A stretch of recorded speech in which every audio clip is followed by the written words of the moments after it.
महाकुंभ का आयोजन प्रयागराज के त्रिवेणी संगम पर होता है, जहां गंगा, यमुना और सरस्वती नदियों का संगम माना जाता है। लेकिन यहां केवल गंगा और यमुना ही दिखाई देती हैं। तो आखिर कलयुग में सरस्वती नदी अदृश्य क्यों हो गई? क्या यह केवल एक धार्मिक मान्यता है या इसके पीछे कोई गहराई से छिपा हुआ वैज्ञानिक रहस्य है? और प्रयागराज में स्थित अक्षयवट, जिसे अमर वृक्ष माना जाता है, जो सृष्टि के विकास और प्रलय का साक्षी रहा है, इसके पीछे का इतिहास और महत्व भी जानेंगे। 2025 के महाकुंभ में भारत के 13 प्रमुख अखाड़े हिस्सा लेने वाले हैं। जानेंगे कि अखाड़ों का इतिहास क्या है, उनका विशेष महत्व क्या है और इस बार किन्नर अखाड़े को शामिल करने के पीछे की वजह क्या है।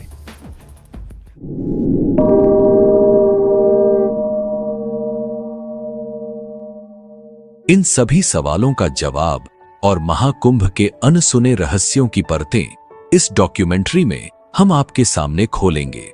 तो जुड़े रहिए हमारे साथ, क्योंकि यह केवल एक मेला नहीं, बल्कि है आस्था, इतिहास और संस्कृति का संगम।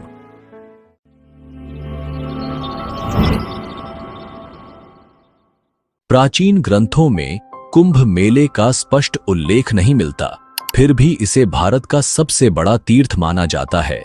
यही नहीं, 2017 में इसे यूनेस्को ने मानवता की अमूर्त सांस्कृतिक विरासत की सूची में भी शामिल किया, जो इसकी ऐतिहासिक और सांस्कृतिक महत्व को दर्शाता है। कुंभ संस्कृत का ऐसा शब्द है जिसका अर्थ होता है कलश या घड़ा।